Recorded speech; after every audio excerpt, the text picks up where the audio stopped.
Okay, so still got some laryngitis, but hopefully you can hear me a little better.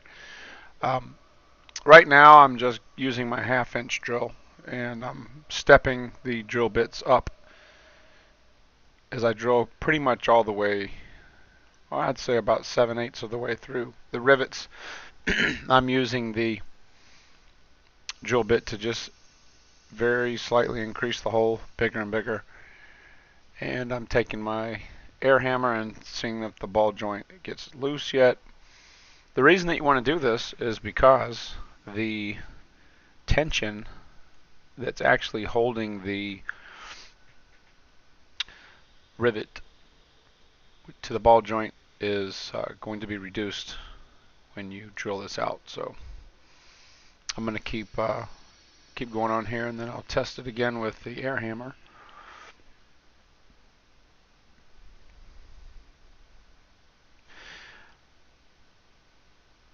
And I found that if I took a punch and smacked it really hard with that ball peen hammer or the mini sledgehammer, that it actually produced enough force to where the excuse me, the ball joint would flex a little bit. And some of it's because I'm taking the tension off, and I keep taking my air hammer and testing it, and I think I'm gonna do one more hole, size bigger, and test it again. Okay, you can see it starting to move there. So my goal is just to get this out of the A-arm, and there it comes. So what I'm going to do now is I'm going to continue to drill and make the rivets a little thinner. A couple of them I was able to punch through. Actually, when I used the air hammer, it collapsed them and they dropped right out. And a couple of them I had to just go up another size bigger on the drill and just step through it.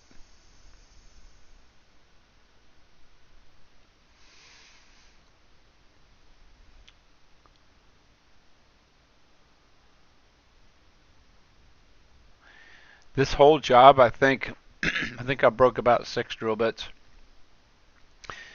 I know I said this before, but certainly if you're going to do this job, please use cobalt drill bits. They're much sharper and stronger than the black oxide. They're more expensive. So at this point I'm going ahead and removing the steering knuckle from the lower ball joint. I had to use a pickle fork. Usually if you smack the excuse me, the steering knuckle with a hammer, it'll pop off, but not this time. So there, got the steering knuckle. Unfortunately, this side was not damaged. There was a lot of dirt, so I took a wire brush and cleaned it off. Now, one thing that I did, I nicked the boot when I was drilling one of the rivets, and by nicking it, it was just the part of the spindle part of the drill, and it ate into it, but I took some RTV silicone and fixed it so it would seal. So now I'm just gonna basically I've center punched the rivets, and I start off with an 1/8 inch drill bit, and it drills pretty quick. This one I believe was getting a little dull.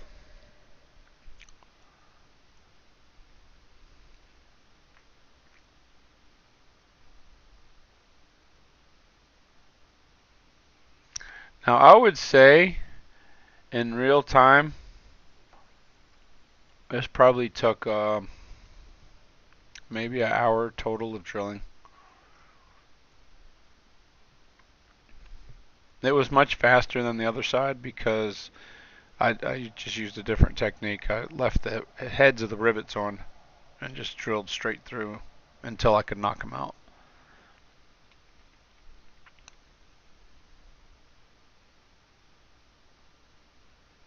Now, so one thing I could have done that may have helped a little bit is I could have used a little bit of excuse me, a little bit of cutting fluid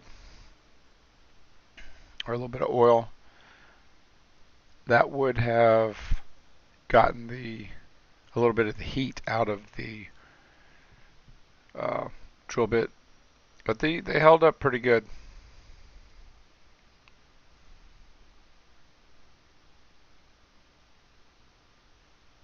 Now on the other side, when I did it, I had removed the shock and the sway bar link, so the A-arm had drooped down more. And that necessitated me taking the tension off of the torsion bar, and I didn't want to have to do that. So that's why I left I left the shock and the sway bar link on while I was doing this. That just kept the A-arm from drooping down anymore, because I gotta tell you, messing with that torsion bar is a pain. I did not want to do that again. Alright, so there I broke a drill bit and it's stuck. So the way that you get it out is you just very gently twist it in the reverse direction, and I was able to get it out. And I believe I had drilled everything 1/8 of an inch, but I had not finished that one really as much as I wanted to, and I had to go back to Home Depot and for an emergency and get another drill bit. So I'm going to go ahead and step up the size. Now this drill bit, as you can see, it's cutting a lot better, and that is a cobalt drill bit. The 1/8 inch drill bit I was using was a black oxide, which is not nearly as good. It's not as sharp.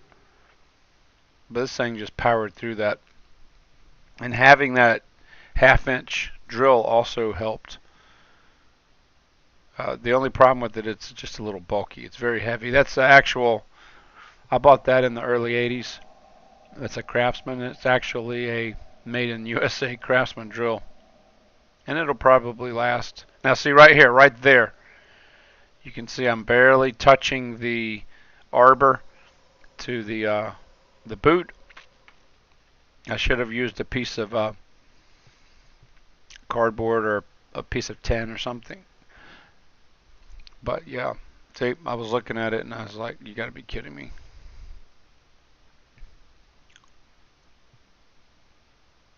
I really wasn't having a problem with clearance on the if I was using my DeWalt cordless drill, but it just doesn't have as much power. So I'm just checking to see how these things are faring, and I'm going and drilling this out some more. That's also a cobalt. The cobalt drill bits are kind of yellowish. See, this time I'm staying away. You can still see daylight between the arbor and the boot. There's another cobalt drill bit. It just eats those rivets alive. It really does. And that's some pretty hard metal. You see right there on the boot.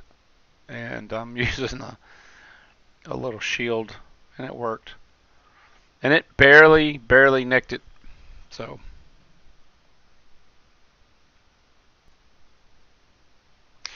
alright, so here we are just continuing. This is the next day. I had to go get some more drill bits. And I'm going to pop the heads of these off. You can see how easy that came out? I had drilled probably 3/4 of the diameter, and it made the rivet really loose. So the first one came out, that one just came out. You see that one came out, and I think I'm going to have to take the drill to the other one. Yep, there it comes out. And the lower rivets are much bigger than the ones on the upper arm. Now the ball joint was stuck in there. It's sandwiched in between the arm, but I tapped it with a hammer and it came right out.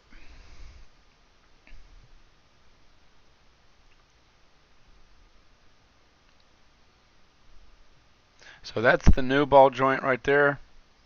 And you see I've already got it's greasable. I'm taking the bolts, I'm test fitting them.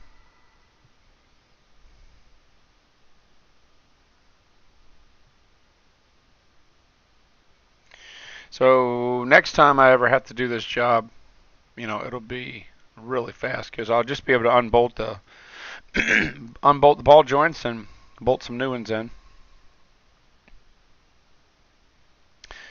Now, one thing that I don't realize at this point is my sway bar end link bolt. I should have taken it. I should have went ahead and took it out because it's right in direct line with the A-arm. I don't notice this because it's different on the other side. And why the bolts are supposed to go upside down, I have no idea. I think because there's not a lot of room under there, and they don't want the nuts to maybe contact at all with the rubber boot there, but I'm just guessing. But they're very specific. I'm putting some anti-seize there. It came out really easy. Putting a little bit of grease on the inside. And I'm jacking the excuse me, the A-arm back up. And I'm gonna fit the knuckle. Now this is kind of a pain. That knuckle is super heavy. It's actually good if you have somebody helping you to do it that way. It's possible, obviously, to do it this way, but it just takes a little bit of time. You got to try to get it in the bottom ball joint first, put the nut on, and simultaneously try to get the splines engaged with the stub shaft. And then once you do that, you're able to put the top ball joint in. Now I'm using the Rhino grease, the Conklin Rhino grease. It is the, you guys know I love Amsoil stuff, but I've had some bad experiences with the grease separating in my grease gun. And I found this Conklin Rhino grease, and it is the absolute best grease I've ever used. It's the only thing that's ever been able to survive in the wheel bearings of the Jetta without failure. So it is really good grease. It's hard to find though.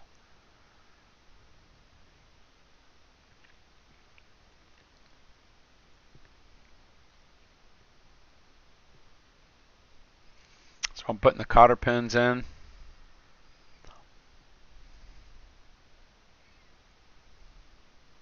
Went ahead and putting the nut on. I believe that's torqued to like 165 foot-pounds or pounds-feet.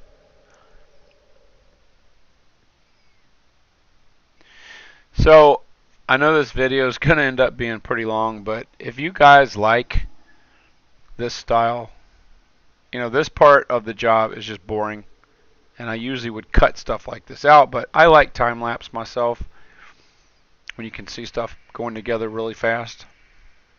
But if you guys like it, if you don't like it, let me know. And we're about coming to the end of this clip. I'm just cleaning some stuff up now.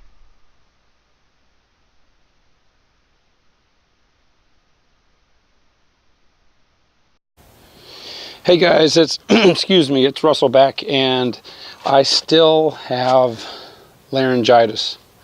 It is getting better, but as you can hear, my voice is still jacked up. So I wanted to go ahead and do the end of this video and just kind of show you guys what the complete job looks like. So obviously you guys saw me doing the time lapse of removing the old ball joints and the rivets and all that. So the new ball joints, they're just bolted in. Now these top ball joint, the nuts are supposed to be on the top. They're not backwards. The bottom joint, the nuts go on the bottom. Don't ask me why, but that's just the way Moog recommends that they be installed. So every single ball joint has grease fittings. I went ahead and replaced the shocks. They were slap wore out with the KYB gas adjust. And while I was under here, I replaced the entire steering gear system, inner and outer tie rods, center link, pitman arm, and the idler arm. And the only thing I didn't change was the gearbox. I put new sway bar end links on here. These were such a royal pain in the butt to get on there because, well, it's really stiff. It's hard to compress.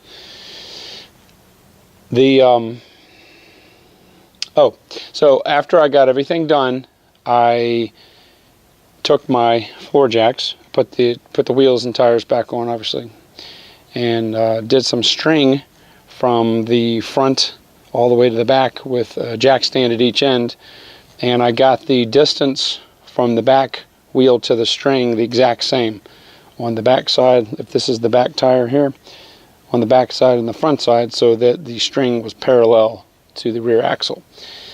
Then what I did, excuse me, was I did get 1/16 of an inch toe in.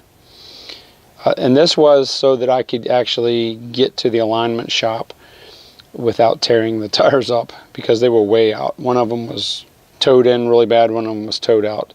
But I did that with the adjuster sleeves, and when I put these together, I marked them.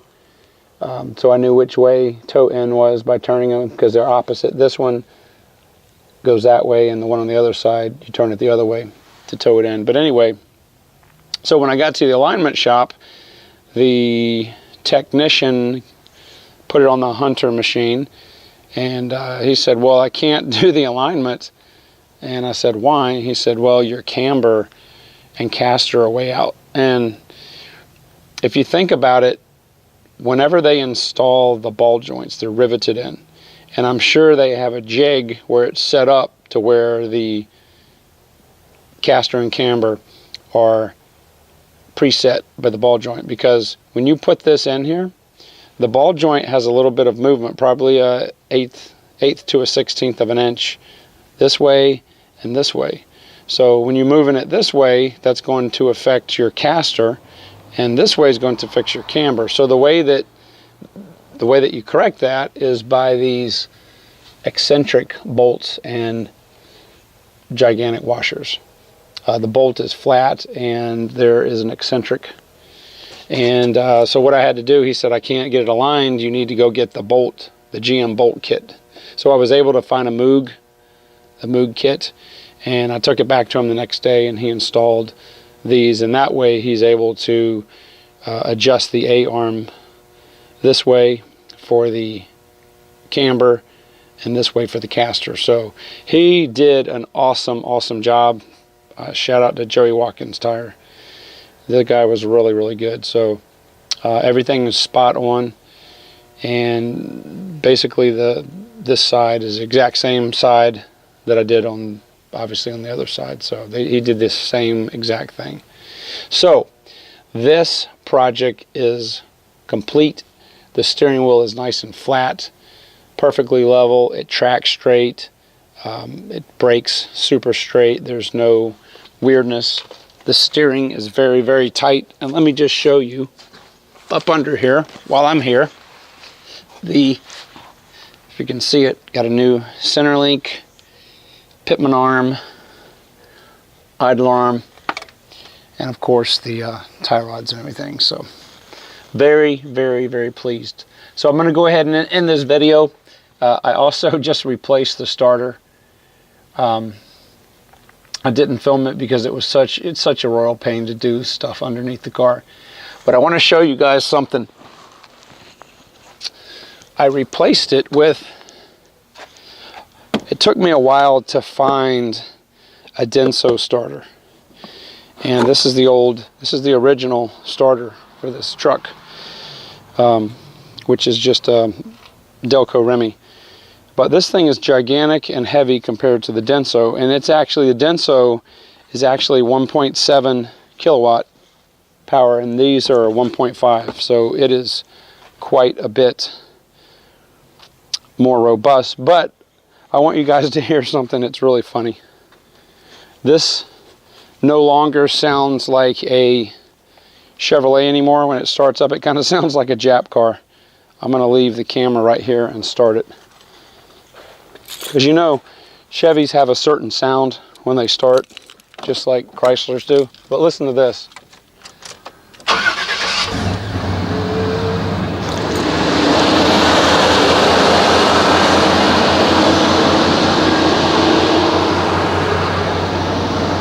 Let's do that one more time.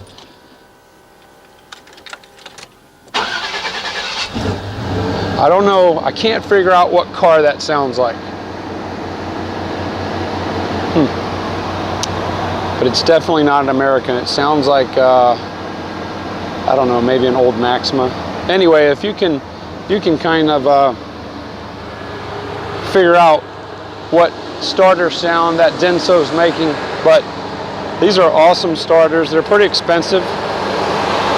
That starter was about $125. And anyway, hopefully, and look how small it is.